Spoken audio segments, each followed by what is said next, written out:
What's going on, everyone? Philly Insider, Hunter and Drew here. We're talking some Phillies baseball. Excited to get back into spring. I think last time we talked, we did not have any games played yet. Am I correct, Drew? Yeah, I believe so. I think it was about a week and a half or maybe 2 weeks ago. Okay, yeah. We're definitely getting into the meat of spring training now. We've gotten through the first week now, so we've got some things to talk about. But we also got the mailbag too. You guys send in some questions. We're going to talk about some of those. But first off, Drew, how you doing? How you feeling after week one of spring training, where we got to watch maybe 2 games? Yeah, yeah. Feeling pretty good about it. I mean, most of the guys that we're expecting to perform are performing for the most part. I think the only starter I believe that's really struggling is Castellanos as far as the Yeah. hitting department goes, and then I think Soto's had a couple shaky outings. I mean, I don't get to watch because it's 1 o'clock during the week. I'm working, but I think he's had a couple of shaky ones. But I think every other pitcher pretty much has been on point for the most part, Mhm. especially McAble. Yeah, definitely. And just got some news that there's an illness going around the clubhouse, so he will not pitch Saturday actually. So that just came out like 30 minutes ago. I think Corey Seidman put that out, but he looked good in the one. I think he has had one appearance this spring, and he looked good in it. So that was Yeah. good to see. Yeah, today, I mean, Griff looked really good. He struck out the side in his inning and hit 96 on his last pitch too. I was definitely encouraged with what we saw from him. Turnbull looked pretty good too. I mean, his fastball in the second inning sat around 92. It was around 94 more so in the first inning. I think he even reached 95 on the sinker. And the slider was definitely, I think Anthony S. Benson wrote this on Twitter, is that his slider had more horizontal break than usual. So it has the vertical break usually, but that's encouraging, and he was using it a good bit. So we're going to see how he pans out. And Covey gave up 2 runs today. I don't believe he got an out. So I didn't actually get to watch like you, Drew. I watched a little bit of it, but that was all I got to watch. It was like the middle of the game. And yeah, I didn't really get to watch how Covey did, but I mean, obviously, he's not like guaranteed a spot. We went into spring kind of saying, like, yes, the mop up role is there for Covey if he just performs well. But if Turnbull performs well, that's going to make it a different conversation. So that's a little interesting thing I saw. And yeah, I don't know if you had any thoughts on that, but there's a few other storylines to get to as well, unless you had thoughts on that. Yeah, I think there's actually a couple guys that are kind of like in that spot where they could make that long man role. I think Alex Carr, I believe, was one that tweeted about maybe Luis Ortiz potentially being that guy Yeah. if he Yeah. performs very well. Pitch well today. Um, yeah, I saw that. I believe 2 innings, correct?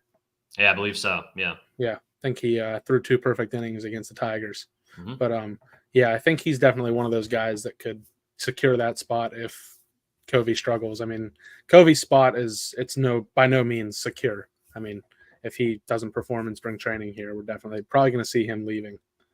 But I think like you said, Turnbull is probably the guy, like the second in line for that job, as long as he throws strikes during spring training and Yeah. keeps looking like he did today. I mean, I think this is definitely a good spot for him to start and keep building off of what he did today. Like Thompson said, I think last week or something like that in one of his interviews. He kind of likes whenever a guy has a good outing, he can go home feeling good about himself and Definitely. keep building off of that confidence. And I think definitely today was a great start for McAble, or not McAble, for Turnbull and McGarry. Sorry. Yeah. But yeah, I think there's a few guys definitely that could end up in that spot. McGarry might be one of them. You never know. Sure. Yeah.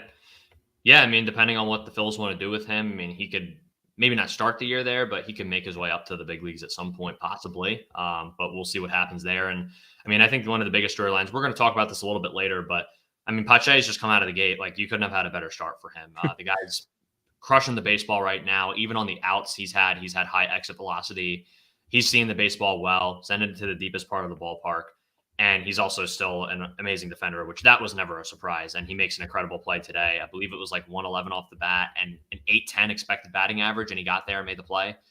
That's not normal. And I think that was Alex Coffey who tweeted out that him and Rojas have like a little friendly competition of who's the better defender. And of course, Pache thinks it's him. But both of those guys are incredible out there, and it's cool to see. It's cool to see him come out to the spring strong, like start the spring strong, because that was one of the biggest things we talked about was that last bench spot. If they really, really prefer a lefty and Pache didn't play well, then he wasn't going to make the roster probably, and they might look for a trade or something. But we have a question on that later, so we'll get into that. But any other storylines, Drew, that you're kind of looking at and saying that it's notable? I mean, the only other one I could think of is David Dahl. I haven't watched him, but I know he's got a couple of home runs now. I think today was a game-tying home run, so that's another name to watch.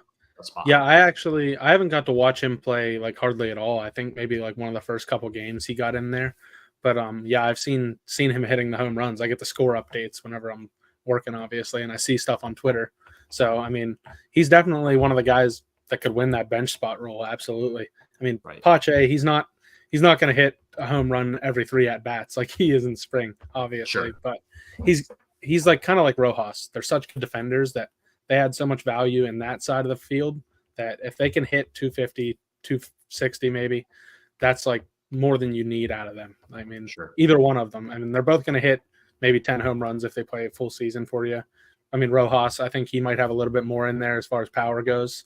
But Pache, he even as a prospect, he was never an offensive juggernaut or anything. He relied on every other tool, which he has. Obviously, he can steal bases, he can defend, he can do anything else other than hit so far in his major league career. And I think another big storyline for me this spring is definitely Bohm and what he's doing, because he's hitting the ball hard everywhere. I mean, just smoking the thing. So I think you could see a big breakout year from him this year if he makes these correct adjustments and keeps on the right path. I mean, sometimes you see guys that make adjustments, they go back to their previous form whenever they get too worked up, or they get in, like if they start struggling a little bit, they'll go back to what they were doing, you know. But I think Bohm's definitely another big storyline this spring as far as guys that are potentially going to have a great season for us. Mm-hmm. Yeah, and it was good to see him pull that baseball to left field with a lot of power. That's an encouraging sign. I mean, I don't know if you could have drawn it up any better for a way to start spring for him, and for the fans to something for the fans to see that they want to see. That's a really good sign for him. So that was good to see as well. Yeah, I mean, a lot of the regulars I'm not really paying too much attention to, but I think, like you said, Drew, Soto did not look good in the one outing I saw of him, and even the outs were hit very, very hard. And I am concerned about him because that was the case last year. It looked pretty much the same as last year when I watched him. And I'm just concerned that maybe there's something that he's kind of tipping his pitches a little bit. I don't know. I mean, this has been going on for a while. I think at the very least, he's still a guy I trust to say, all right, there's a lefty up the bat. Can you go get this out here? Or if there's a couple lefties coming up, can you go get these couple of outs? I think he can do that. But you brought him here to do so much more than just be a lefty on lefty guy. I mean, that's not why he was traded, why we traded for him. Now, if it doesn't work out, like you gave up Matt Beerling and Nick Maytime, you're not kicking yourself over it. But you expected him to do a little bit more than what he's doing right now. And granted, Alvarado, it did take him some time when he got to Philadelphia to really figure things out. And they're definitely similar makeup of pitcher. But it's just a little concerning now. We're in spring training of his second year with the Phillies. He had the full off season now, and it's like, why is this still happening? Can this be fixed by the end of spring? I don't know. It's still early. I'm not going to jump the gun just yet, but you were hoping to see him come out of the gate just have a clean inning, right? And he had quite the opposite of that when I was watching him. So that's kind of my concern there. But I can't really think of any other spring storylines unless you got anything else on that. Aramis Garcia is really good too. I mean, that's an interesting. Yeah, he's on fire, definitely. But he's obviously not a guy that's going to make the roster. I mean, there's just really no world where that happens. But like I think Alex Carr was one that tweeted about this as well. He said that like he's good insurance in case, if Stubbs would go down and then Marchand, he's hurt. We don't really know this. We don't really know the story there, and he never stays healthy. Nope. But Aramis Garcia is absolutely great insurance as far as that goes, because you need that guy to back up JT, and maybe he ends up taking Stubbs' job. Does he hit lefty or righty? I actually haven't got to see him play very much. I think Garcia is a righty. I'm pretty sure. But that would hurt our bench, obviously, being if we carried Pache instead of Cave. We couldn't really have all righties on the bench, so that would kind of make things a little complicated. But I think he's definitely great insurance as far as that goes, like I said. And the other big storyline I've seen is JT's swing looks a lot better. Yeah. And I haven't got to see it, unfortunately. So that's encouraging, man, because last year something was just off with him. And if he truly did fix a hole in his swing, man, I think we're talking about JT bouncing back this year. That's a really, really big thing for the Phillies, because I think he's such a big part of the Phillies lineup, and I think he's a more key factor in the Phillies' success than people realize. I really do think he's kind of, I don't want to say he's like the engine, but he to me is really like an impact player. When he's going well, I think the whole offense, the way the offense plays is completely different when JT's hitting well versus when he's not. And obviously last year we only got that on the road with him, not at home. Until the playoffs, at least. He did lead the team in RBIs in playoffs, which is kind of crazy to think about. Like, you would have thought it was Harper or someone else, but yeah, he was right at the top. But yeah, I mean, JT hitting well is really encouraging, and I think with Garcia too, you hit the nail on the head. It's Marchand can't stay healthy. I really like Marchand. I think he's an interesting player. I think he's got an intriguing skill set, but you need insurance behind him too, because he might not even be on the field for that many games in AAA. So I think Garcia, the way he's playing right now, he's definitely going to earn himself a AAA spot. And you're definitely, I mean, the fact that you're playing this well, you're going to get some eyes on you. And if Stubbs does go down or something happens where Stubbs just has like a colossal collapse, which I don't see that happening to where he is so bad that Stubbs isn't on the roster anymore. But, you know, if he gets hurt, Garcia might force his way into a 40-man roster spot. If there's a very, like, if Stubbs is hurt, there's a high likelihood that Marchand will be hurt at the same time. So you're giving yourself a shot at least. But yeah, I don't know. Any other spring storylines you wanted to touch on before we get into this year? Nope. I think we can get started here. Cool. We got a couple people in the chat. Star Wars Chris, Sean, welcome in. Talk about Garcia, righty. Been sneaky good. And yeah, City Connects. Yeah, I wish we got some questions about that so we could rip into them a little bit more. But the regular jerseys are so bad that that's the topic of discussion right now. So, but yeah, some of these guys will make an opening day roster. Yeah, we'll see. It's definitely some spots up for grabs. But with that said, we do want to get into a few of these questions here. Let's start out with one from Joey. And Joey asks, do we think the NL East will come down to the wire between the Phillies and Braves? I'm going to kick this to you first, Drew.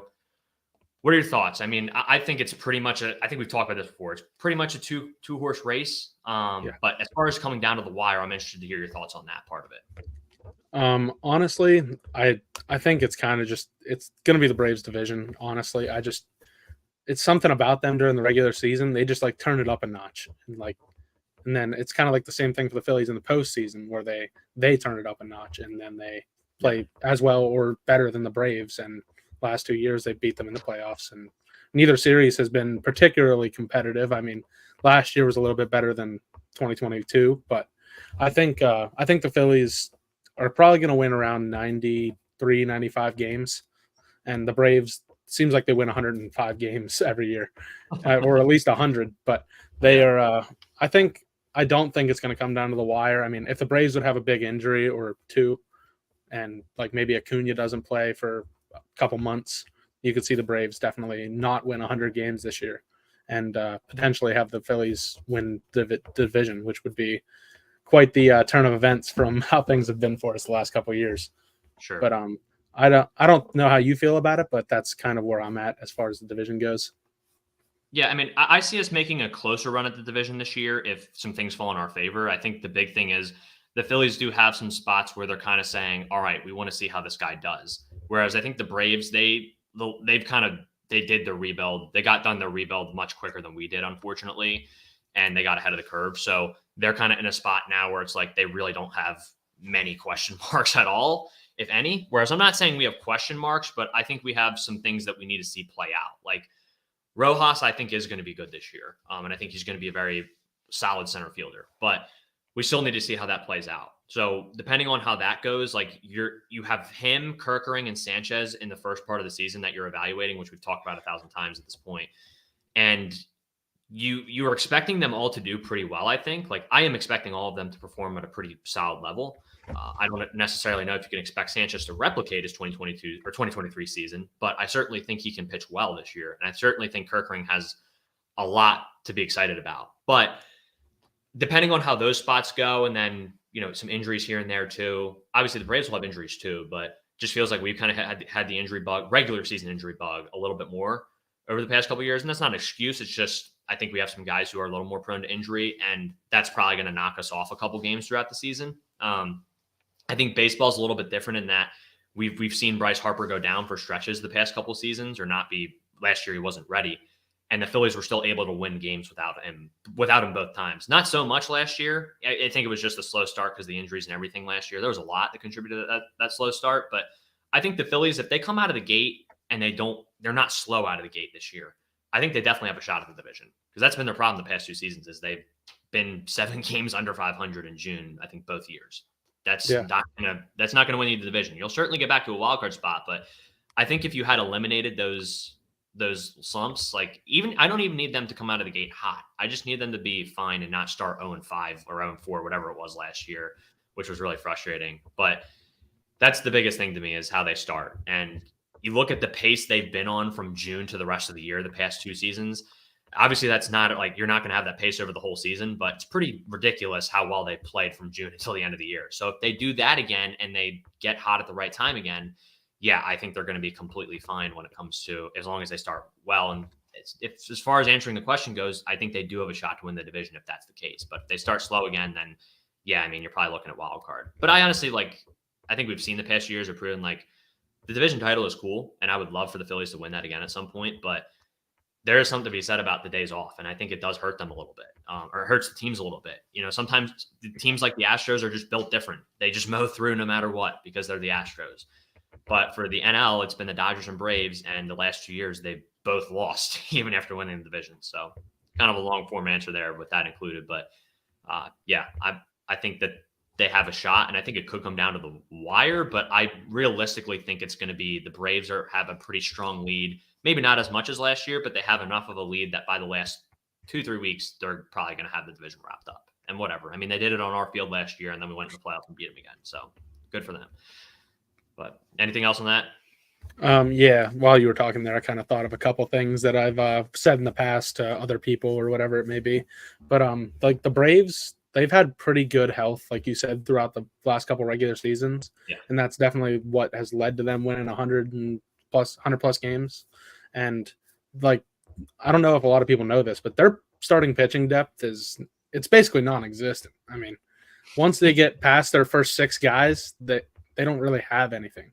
And I think the Phillies do have that now. And that's definitely something we have an advantage in as far as that goes during the regular season.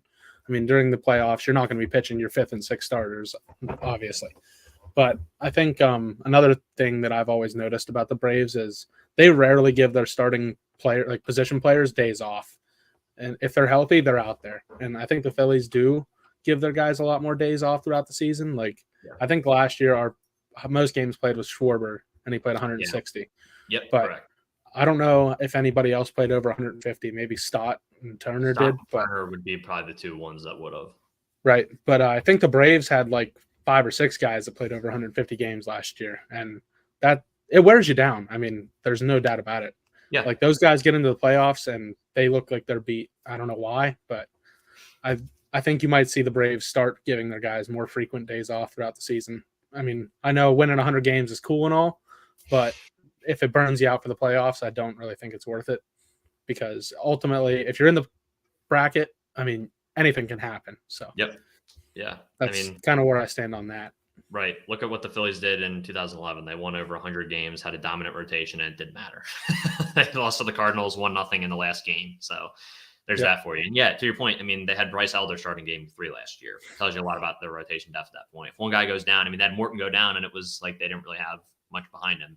And Smith Shawver, we just teed off on him literally the other day in spring too. So yeah. And just before we get to another question, just get Sean's question real quick. Yeah. I mean, we and Drew were texting about this earlier today. The chase rate has been reduced from the Phillies. Sean asked, are you guys as happy as I am that the Phillies seem to be making reduction of strikeouts a point of emphasis in the spring? Definitely. And even, strikeouts are going to happen as part of the game, but it really is the chasing, and the chasing can reduce strikeouts over time. And it just lead to more quality at bats, right? Even if you strike out, if you're not chasing and you're being disciplined, that's going to pay off in the long run. Like maybe it does lead to a strikeout that one at bat, but over the course of a season, it's going to lead to positive results. So definitely glad to see that.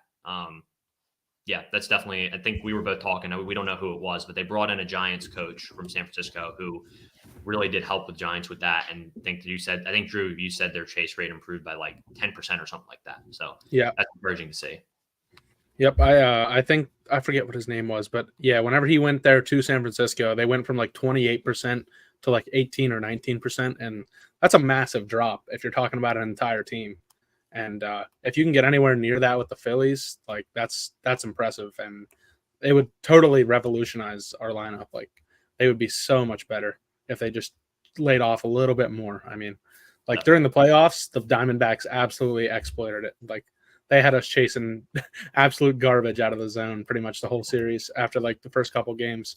So that was definitely a big reason why we didn't make it back to the World Series last year. no question about it. So for sure. Yeah. Yeah, and we got a question from our guy Chris here, who's in the chat. So I want to pull that one up while he's here.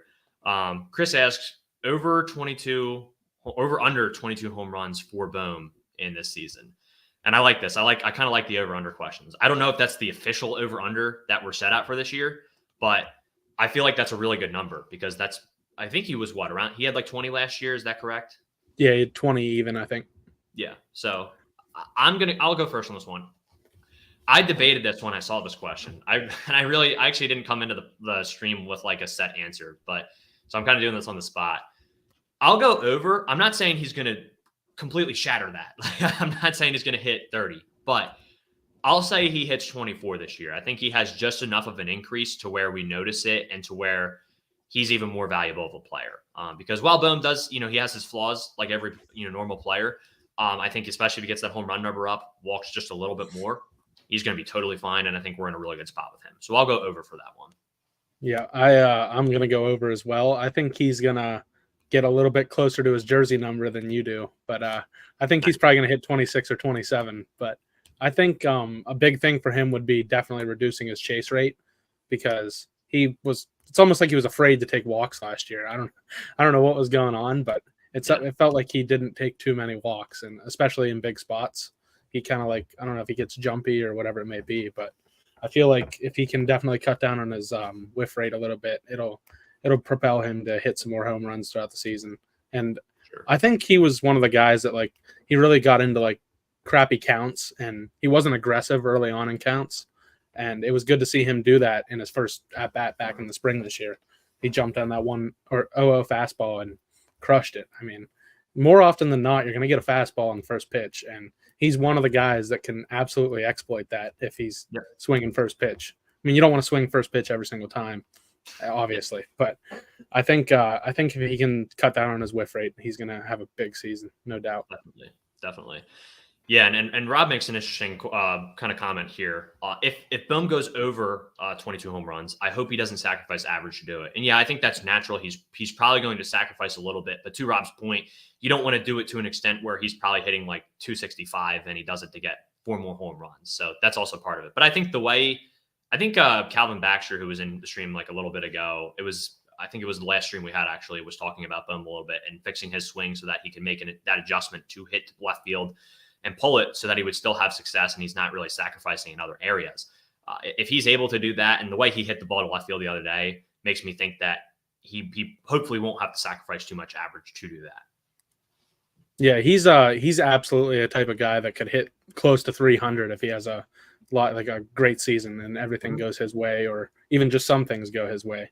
And like Rob just said, he's a doubles machine, or he could be, because he hits the ball everywhere and he hits the ball hard consistently. And that's definitely a huge part of getting more extra base hits just in general, not just home runs.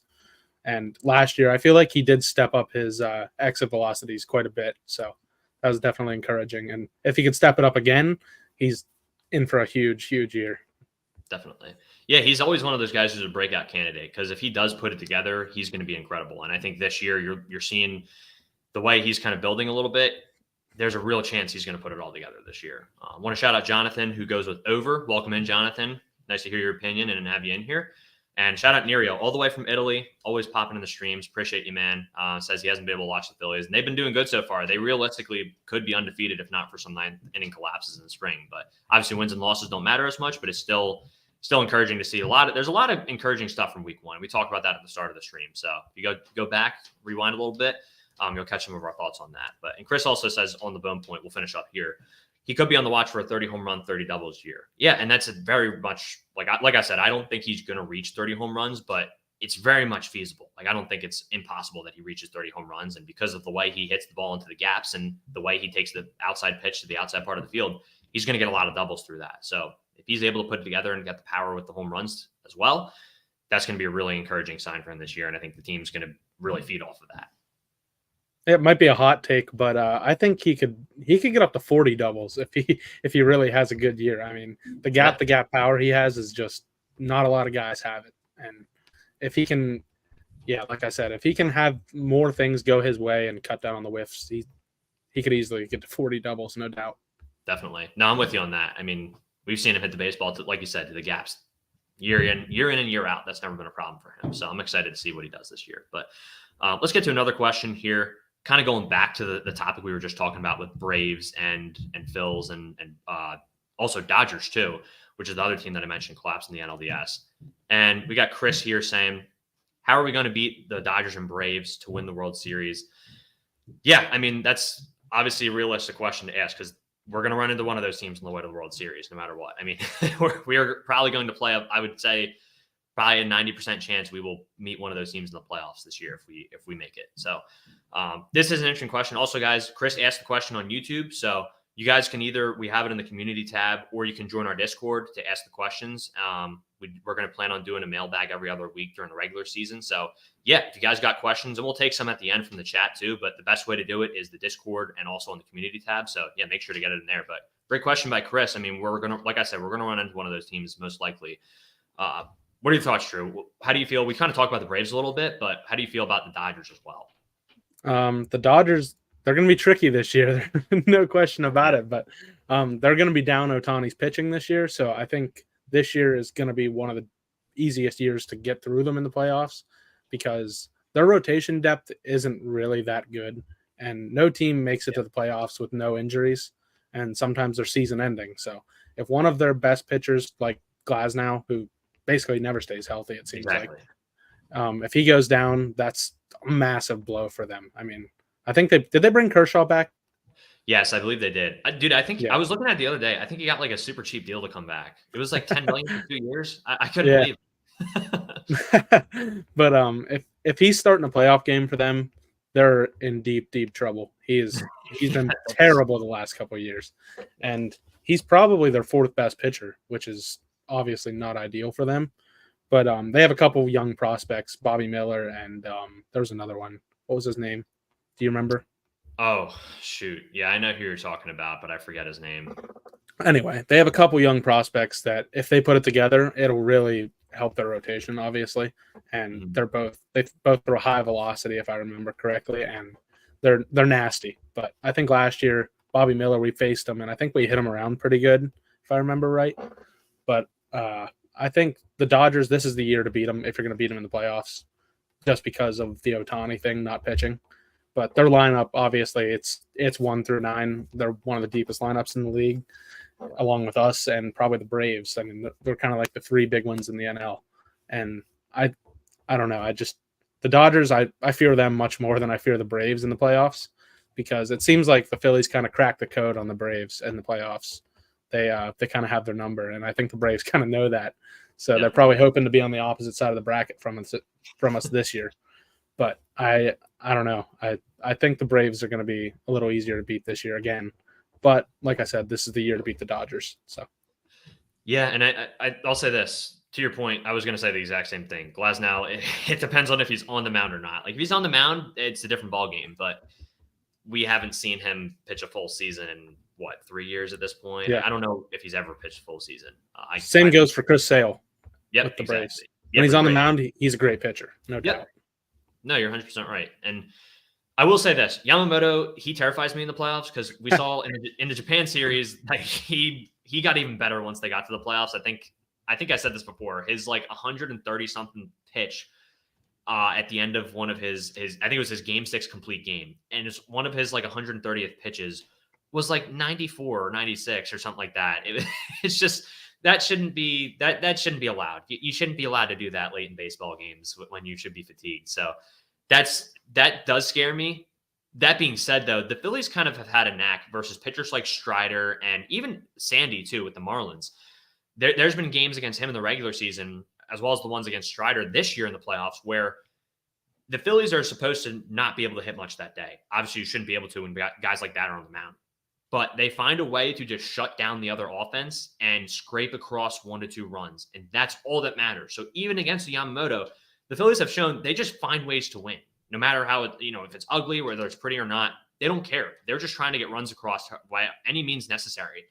And we saw in that game against Strider, game 1 of that NLDS, when we were in Atlanta, they just knew, like, the bullpen's got to buckle up because Ranger only went 2 2/3 that day. And Rob said, all right, this is the type of game where I'm going to lean into the strong bullpen I have. And they definitely that decision very much paid off. And that's not always going to work, but again, I think the Phillies have a knack for finding ways to win. So that's my biggest concern is facing a guy like Yamamoto in the playoffs. But like you said, Kershaw has not been good in the playoffs pretty much his whole career. Glasnow, we don't know if he's going to be healthy or not, and the other guys are young. So, and that's what it comes down to in the playoffs. Like we can talk about the whole roster all we want, but we saw it with the Diamondbacks too. They had a good 1-2 punch. Brandon Pfaadt stepped up, and that was all that mattered at that point. Because even though Gallen didn't have a good series, Merrill Kelly had a very good series. Even the game that Merrill Kelly lost, he still pitched very well. I just gave up 3 home runs, unfortunately for him. But then he comes back in game 6 and pitches incredibly. So that's what matters is your pitching. And I just don't know what the Dodgers pitching is going to look like or how they're going to rise to the moment at that point of the year. And I do want to get to this question. Sorry, if you had something, go for it, because I'm going to switch topics. Yeah. Another thing with those two teams is I don't know the roster up and down like I do the Phillies, obviously, but Sure. I don't think either of their bullpens is anywhere near as good as ours. Like, No, there's absolutely no chance because, I mean, the Phillies bullpen is basically top to bottom. You can trust every guy except for the long man. I mean, Covey, it is what it is, but yeah, and like maybe the other like 6 or 7 relievers, I mean, you can absolutely trust them to go in there and get you 4 or 5 outs in the playoffs. I mean, like Hoffman was an absolute weapon last year. He did everything for us. So did Alvarado. So I think those two guys alone can shut down pretty much any set of hitters in any lineup at any given point. So yeah, and I think the Phillies are hoping Kirkering is going to be in that group this year too with those two guys. Yeah. And if Sir Anthony bounces back, that's then 4 high leverage guys you have to count on. And Strom, if someone's not available, can pitch in that spot if you need him to. I mean, probably not going to lean on him in every high leverage spot, but we know he can do that if we need him to. Yeah. I do want to get to this question from Sean, which I think is an important one to answer. And Sean, we'll get to your other questions, and Rob will get to your other questions too at the end. But biggest question of all: are you devastated about the demise of Dollar Dog Night? Thoughts, Drew? I mean, for me, I don't live insanely close to Philly. I live like 3 hours out, so I don't get to go to a ton of games, and especially Dollar Dog Nights. But I mean, it is crappy because like that's something that a lot of people look forward to throughout the year. Because I mean, but it seems like everybody kind of ruined it for us because they were throwing hot dogs and stuff, and yeah, I don't know. I mean, it's not ideal because it's a great deal and you get to go to the ballpark and enjoy a great game. But it's not great. Yeah, it's unfortunate. I mean, you never want to see fans throwing hot dogs, and you'd rather not be the reason that it's going away. But it is a valid reason. That being said, I mean, I think fans have kind of always done that. Like back in 2008 to 2011, I'm sure that was going on. It's just it wasn't in the digital age of cell phones. So now you have this digital age where people are taking videos of it, and it's on Barstool Philly within 5 seconds of it happening. And I'm sure the Phillies do not like that look for themselves, and they want it to be a safe fan environment. So, it's just not the same having BOGO Dollar Dog Night. Like it just kind of feels Mickey Mouse compared to Dollar Dog Night. But yeah, I understand the reasoning. For all you guys who want a nice dollar dog though, hey, go over to Costco. Nice $1.50 for a hot dog and a soda. Like you can never go wrong. I mean, I don't even think you need a membership to go to the food court there. So obviously it's not the same as a dollar dog on a warm summer night in Citizens Bank Park. But if you really just want bang for your buck, go to Costco. We're not sponsored, but that's where I always go. So. And also, as far as stadium prices go, 2 for $5 isn't that bad for hot dogs. It's not. No, I mean, yeah, like considering the prices for everything else there. I just went over to Pittsburgh for a hockey game last weekend, and I was like, wow, this is actually like still insanely expensive, but not as bad as back home. So yeah, that's always nice. Yeah, but it's definitely not cheap to eat at the ballpark. Yeah, that's for sure. I mean, I usually eat at home or get something on the way. It's always cheaper. So yeah. We could have a whole conversation about bang for your buck types of food. But with that being said, let's get to our question here from our guy explaining the Phillies who's in the Discord. Appreciate you, man. Says, would you rather have Alvarado set up Kerkering or Kerkering set up Alvarado? And I'm going to go first, Drew. My answer to this is pretty simple. For me, it's just, I think I've said this to you before. If the middle of the order is up, Alvarado is in that baseball game. That is all I care about. If 2, 3, 4 are up, 1, 2, 3 are up, doesn't matter. If he needs to get the first 5 hitters and get 5 outs, don't care. I want Alvarado in that game. As long as he has not been used like 3 days in a row or something like that, it's Alvarado getting it. So whether that part of the order falls in the 8th inning, whether it falls in the 9th inning, Alvarado's getting it. And then Kerkering's going to get the other part of that order. Or, it could be Sir Anthony. It could be Hoffman too. Like it could be a number of those guys. But yeah, as long as Alvarado is the guy, that's what I mostly care about. But I do, to that question too, I do want to see Kerkering late in games too. I want to see him become that high leverage late inning guy that we know he can be with the stuff he has. And if he uses that two seam a little bit more, I think he's going to be totally fine. I think he's going to be built for it. Yeah. I think like early on in the season, you're probably going to see a lot of like guys not like, I mean, if it's a close game, you're going to see Alvarado face the best hitters in the late innings. I mean, if it's seventh, eighth, ninth inning, you can see Alvarado in any of those spots as long as it's the middle of the other team's order coming up. But I think early in the season, you're going to see them try to like breed Kerkering into being that back end guy. I mean, early in the season, you can afford to kind of do that kind of thing. And I think that's like ideally, if you were going to like make me choose one of these two options, I'm going to choose Kerkering to set up Alvarado, obviously, because Alvarado's the guy. I mean, he's shut down, absolutely lockdown closer. Yeah. But if he's not available, I mean, I want to be able to see Kerkering, like you said, be able to take down those late innings. But right now, obviously, Kerkering is probably your fourth most trusted reliever, maybe fifth behind probably Sir Anthony. I would assume he's got his trust back. He looked pretty good the other day, I believe. Mm-hmm. And probably Hoffman and Alvarado at least. And then maybe you trust Strom a little more right now. Possibly. Because, yeah. But I think throughout the season, you're going to see them try to get him in the back end of the bullpen. That way he's ready for the end of the season, playoffs, whatever it may be.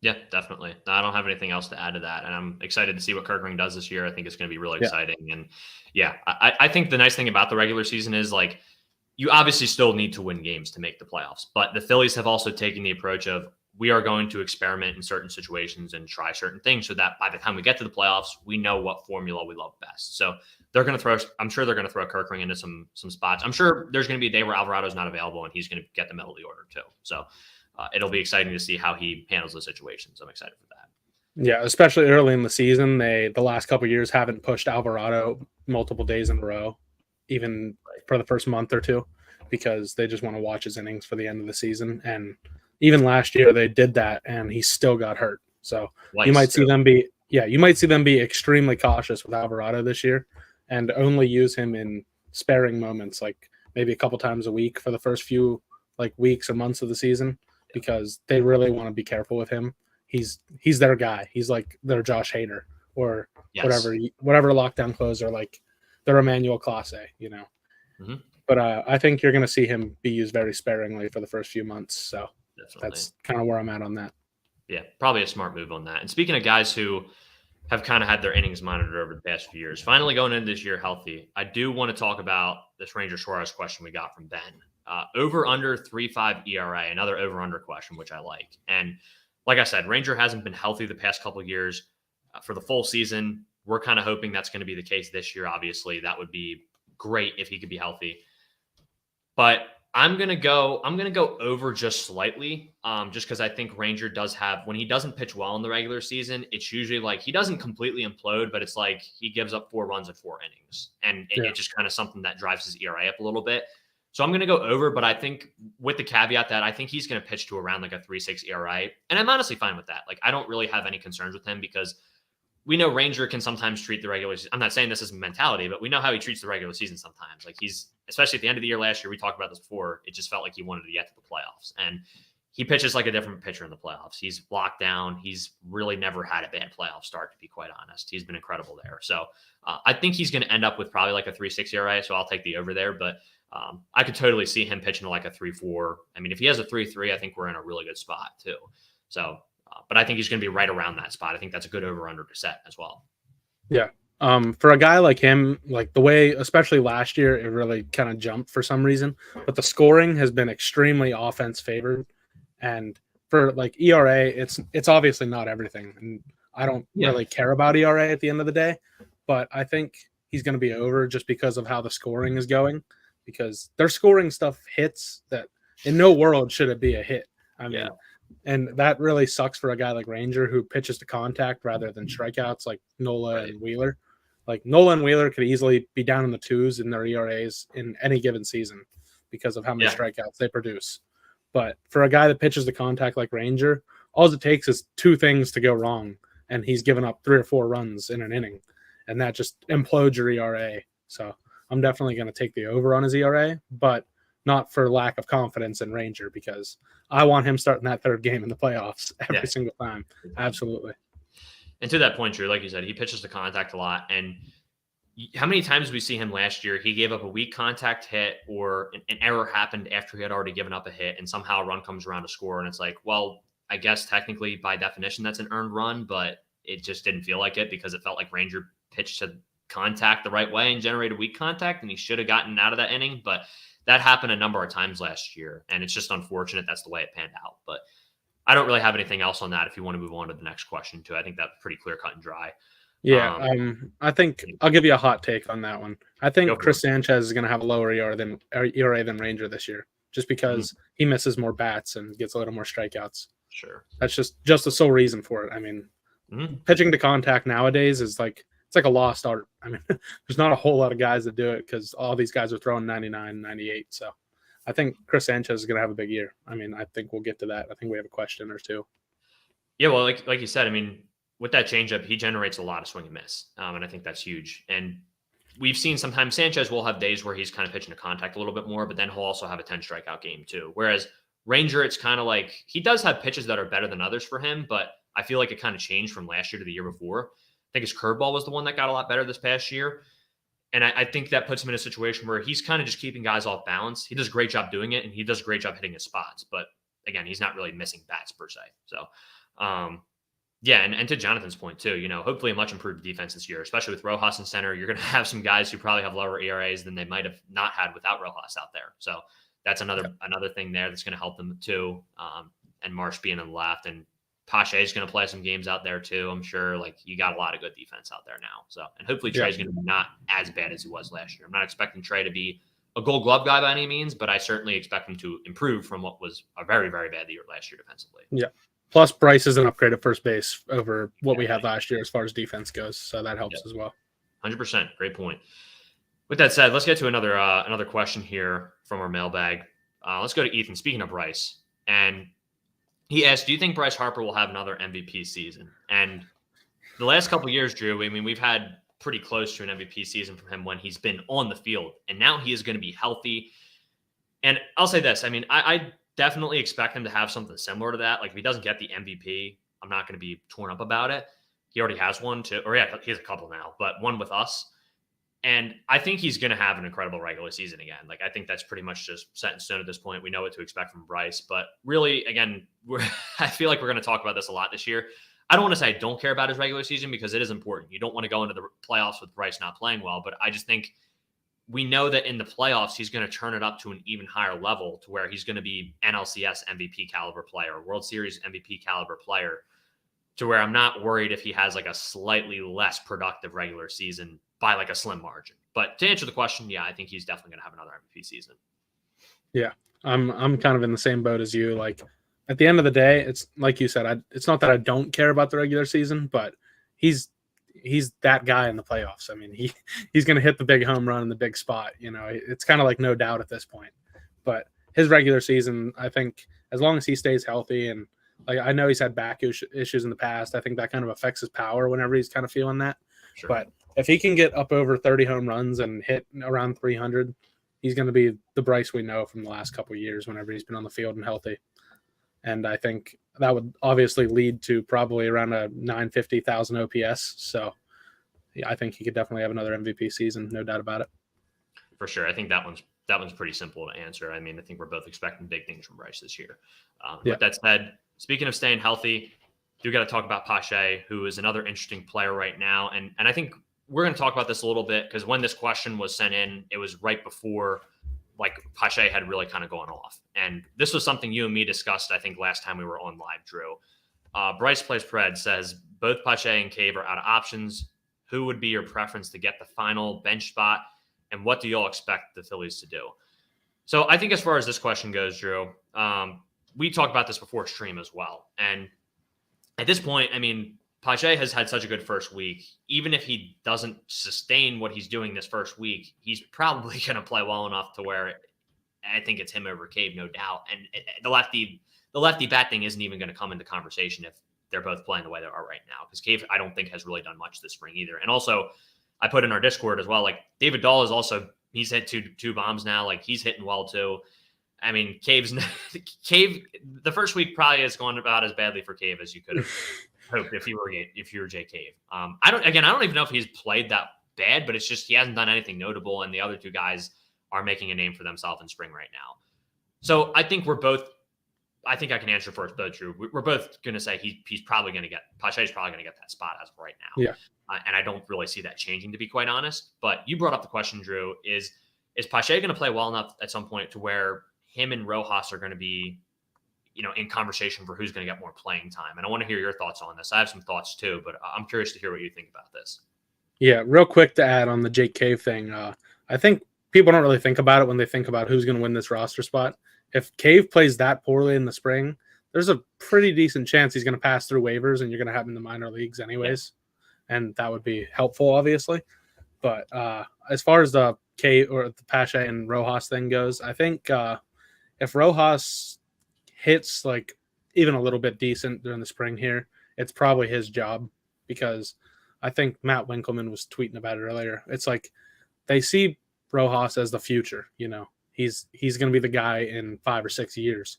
And I don't think they really feel that way about Pache. No. Because I think he has enough service time where he's going to be a free agent here in the next 3 or 4 years. But either way, I think Rojas is going to end spring with the job at the end of the day. And I think Pache is definitely going to be the first bat off the bench most nights, maybe Merrifield. But I think, I think Rojas, as long as he hits like he has been, I think it's his job to lose, honestly. But sure. Pache is definitely he's showing out. There's no doubt. So I think if Rojas begins to struggle pretty badly here in the spring, it could easily be Pache's job come opening day. Sure.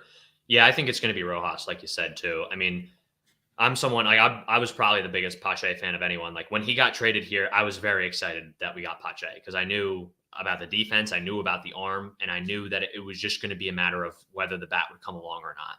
But I think the thing people seem to forget sometimes when talking about Pache too is he was hit against righties last year. Like they specifically hit him, and he was showing a lot of potential because he was hitting versus lefties most of the time. And I understand he has hit against righties in spring, but it is spring for a reason. So I think it would take Pache or Rojas really not playing well in the regular season for them to consider a move, because Pache is awesome against lefties. And I certainly think that there will be days where Pache maybe even gets the nod over Merrifield sometimes against a lefty, because Merrifield wasn't brought in here to hit against lefties. He can hit against both sides, but Pache is like, he's like a starting caliber, maybe even an above average starting caliber player against left-handed pitching. It's just that against right-handed pitching in his major league career, he's been maybe not even a quad A player against right-handed pitching. So that's been the problem for him. So I think you're going to see Rojas, like, even though he had his struggles with plate discipline last year, he hit both sides of the plate. Like, he hit against righties well, he hit against lefties pretty well. I don't think that's really a problem for him. Could you see Pache mix in here and there? Sure, I'm sure you could see him mix in once or twice a week, every so often. Maybe not even a week, as Rojas maybe gets more comfortable and hits well. Pache might get phased out of that spot a little bit, but I think it's going to be Rojas. I think it would take Rojas playing pretty bad for him not to be out there. And like you said, Drew, you said it perfectly. They see him as the future right now. He's younger, not by a ton, but he's a little bit younger. I also think while Pache is awesome defensively, I think he's a Gold Glove caliber guy if he played a full 162. Just the hitting's not there yet. I think that you also said it earlier in, I think it was an earlier podcast, probably 3 or 4 podcasts ago. Rojas could win a platinum glove, and that's not even an exaggeration. I mean, if he plays the full season and hits well enough, I don't think it's a stretch to say he will win the platinum glove. As long as something doesn't go all right defensively, like I think he's going to be fine out there. So that's kind of where I stand on that. I don't think it's necessarily going to be, I don't think it's a competition unless Rojas makes it a competition. Yeah, I totally agree with you on that. And the platinum glove thing, I mean, I think we looked at the numbers that podcast you were just referring to. He was like 2 or 3 times more valuable than any player in Major League Baseball in the outfield. And like obviously less innings, I mean, might not sustain it, but he's easily the best outfield defender in baseball when he's playing. So that's I mean, that's a huge part of his game. I mean, that's 90% of his value. Definitely. Yeah. And we'll get to this last question here too. We've talked about this one before, so I don't know if we need to spend too much time on it about Kyle Schwarber leading off and where we want that to be. We kind of talked about that a lot during the lineup podcast, which you guys can go back and watch. And then we'll get to a few things in the chat before we head out here. But Joey had another question. He asked, do you think Schwarber should hit 4 cleanup and Turner lead off? We tried it last season, but Schwarber's had a meltdown. I mean, we don't know. Like, I just want to say there, we don't know for sure, like, if Schwarber really did have a meltdown on the inside of the clubhouse or not. At least I didn't hear anything about that. So I don't know if you did, Drew. But just want to make that caveat. Like, he is adamant about it. But, I don't know if it was the best for the team. I don't know if he would be completely opposed to it. But Joey says, why is he adamant about leading off? Those RBIs would shoot up if he was cleanup. And I think Ruben Amaro actually made a good point on WIP the other day. He was saying, do you want a guy like Schwarber with a lower contact rate in that 4 hole? I think that is part of the conversation too, because I think it's nice to have Schwarber lead off. He sees so many pitches. 4.3 pitches per plate appearance is a lot. And Stott sees a lot at 4.1. Turner only sees, I think, 3.8, which people will look at that on the outside and say that's not a lot. But I think that is a pretty big difference between 3.8 and 4.3. And I think it just helps the rest of the lineup. They see a lot of pitches. You got a guy like Schwarber, who I think does a good job relaying that information to the rest of the lineup. But not even that. It's just he gets on base so much. And sure, Trey at his best is getting on base like 38% of the time, 40% of the time, because he's hitting the baseball so well. And I certainly think that could happen at some point. But then I think it also just goes back to the fact that you need Bryce in the 3 hole. I think that's where he has to be. And I don't think if you have Trey 1, then you're probably not splitting lefty righties. And sure, there have been teams who have not split lefty righty and they've been fine. But I also think you need like 2 really like all-star, not even all-star, you're probably like better than that. Just like 2 really awesome hitters to hit them back, like righty, lefty, if that makes sense. And I think Schwarber's such a different type of hitter. I don't necessarily know if that makes a lot of sense. But we've talked about that before, so I won't go too much further on that. But those are kind of my main points I have on Schwarber leading off. Yeah, I think like you kind of said there, like with the Harper hitting 3 thing, like that wouldn't be happening more than likely if Schwarber was hitting in the 4 spot. And that would kind of complicate things as far as like how you line up the lineup down even the whole way from 1 to 9, because I think they have pretty even split as far as lefties and righties go, especially as long as everybody's healthy. I believe we have 5 righties and 4 lefties. If that's I think that's correct. But it kind of makes things complicated if you switch it up from what it was last year. And like we said in our previous podcast, they win when Schwarber hits leadoff. I mean, yes, there's no arguing that. I mean, last year they tried it and it completely failed, more or less. And Schwarber was pretty terrible whenever he was hitting in the 4 hole. Yeah. But I don't foresee him creating any kind of scene in the clubhouse or anything like that. I just don't think he's that kind of guy. He might go to Rob one-on-one or something and talk to him and be like, hey, I'm not comfortable with this.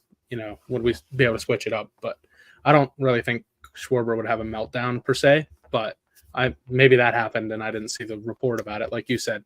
But yeah. I think we talked about it before, and we're both on the Schwarber leading off train. So I think that's kind of our opinion on it, just in general. Yeah, and he's also such a leader in the clubhouse. I just can't see him doing that either. Like, again, maybe we didn't see something, but I feel like all the guys really look up to him as a leader in that clubhouse, and I feel like I think that's the thing. The Phillies, even when I was originally a little upset about the Merrifield signing, which I've since come around on, the one thing I did say was he was going to be awesome for the clubhouse. And I think, Witt's just a great guy. You've seen it with the past teams he's been on. He's just a good clubhouse guy. And I think the Phillies have done a really good job of bringing in a lot of good clubhouse guys over the past few years. And that's also Schwarber too. I think he's been great at that.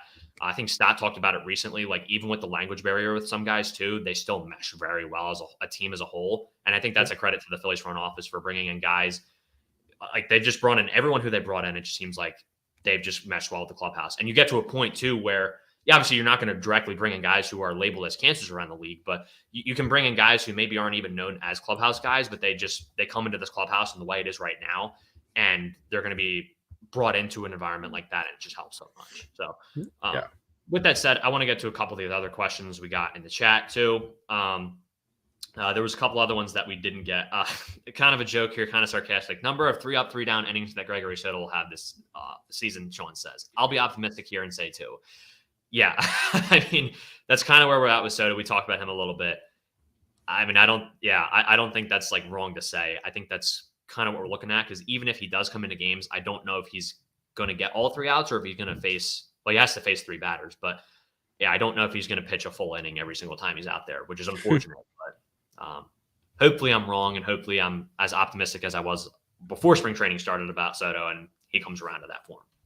Yeah, I think honestly, if I'm going to give you a realistic number on the amount of innings he's going to have, 1, 2, 3 throughout the season, it's probably going to be somewhere around 30. Because last year it seemed like it was either 1, 2, 3, or it was 1 home run, 2 home runs, 3 home runs. That's true. Yeah, I don't know. It seemed like it was nothing in between last year for him. And yeah, I mean, it's kind of going to be what it's going to be. I mean, if you're talking 75% of the time that he's going to be shut down, I mean, that's pretty decent for like a guy that's pitching in the 6th or 7th inning. So, I mean, obviously you don't want those blow up innings. And if you can avoid that, it's obviously ideal. But I think he's going to be fine. He's going to be pretty similar to what he was last year, and maybe even a little better, honestly. I'm actually kind of a Gregory Soto believer, whether that's kind of crazy or not. Plenty of reason to believe in him, Drew. I mean, he has, like I said, I think I said this in a past podcast, I think he has all the tools to be successful. I think it's all there. I really couldn't tell you what's going on with him over the past year and the past game the other day too. But to that point too, I mean, of him and Alvarado being similar as well. I mean, that was what Alvarado was when he first got here. It was either he would mow guys down 1, 2, 3, no problem, couldn't touch him at all, or it was he would give up 4 runs in an inning. And like you said, there's no in between. So, that's a good point, actually. Sean says, will Blake Snell and Jordan Montgomery sign anywhere before July of 2024? I guess kind of referring to when Kimbrel signed midseason. It's not looking like it. I mean, it feels like, I don't know about you, Drew. It feels to me like Jordan Montgomery should have signed with the Red Sox by now, because I feel like they're far and away like the best team, like the best destination for him, but maybe he still wants to win and he doesn't want to sign in a place where they're kind of teeter-tottering between contending and buying and selling every year at the deadline. That's what they've been the past 2 years. So I could see that. And then Blake Snell, I mean, yeah, even though we're both not really big Blake Snell believers, still won the Cy Young last year. Like, he still is a good pitcher. Like, I'm shocked he hasn't been signed at this point, but I guess a lot of the teams kind of view him the same way you and me do at this point, and they don't want to give him a long-term deal. And that's what Board wants for these 2 guys.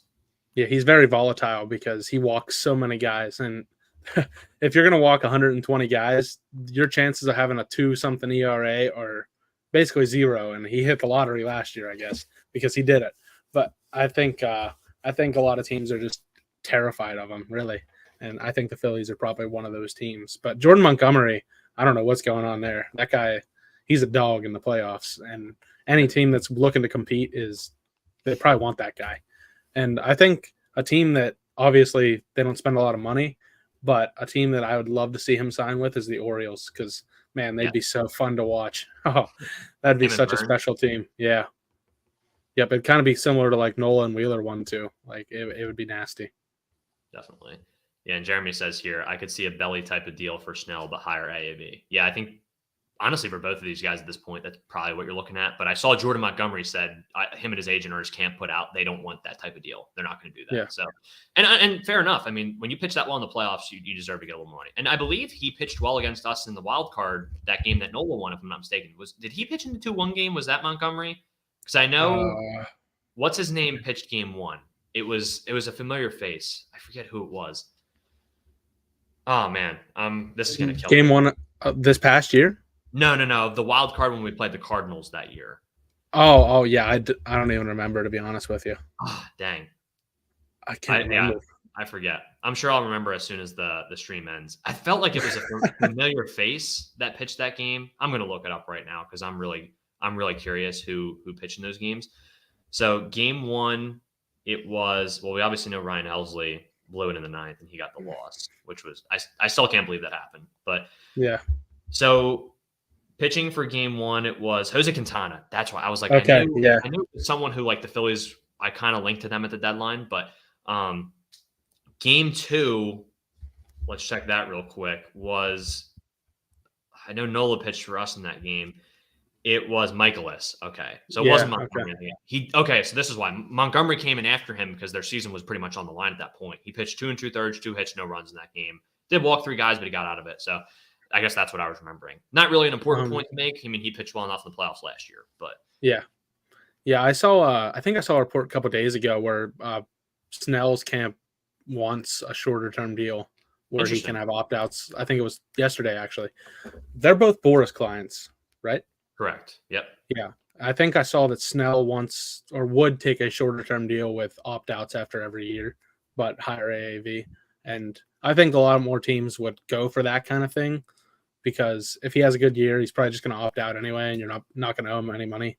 Right. But I think a lot of teams are terrified of spending that high AAV and destroying their chances of competing in the next 3 years. Yeah. So I don't know those guys. I don't know what's going on with the not being signed, but it seems like Boris is kind of bad for the sport at this point. Not going to lie to you. And it's crazy because I think you and me, Drew, since we started this pod, I think we've talked about that about every episode, and they're still not signed. It's crazy. It is wild. But any other comments, questions you wanted to get to, Drew, that you saw, or anything you wanted to talk about before we wrap up here? No, I think we covered pretty much everything I was thinking of today. I was trying to rack my brain during work today, trying to think about topics we could talk about, but I think we covered it. Yeah, covered it. Got to our point. And yeah, I think we covered about everything. So again, guys, we're going to do episodes like this. If you're watching the replay, if you're watching right now, we do mailbags every other week. So keep an eye out for that. If you want to join our Discord, please let us know. I'll put the link in the community tab every so often too.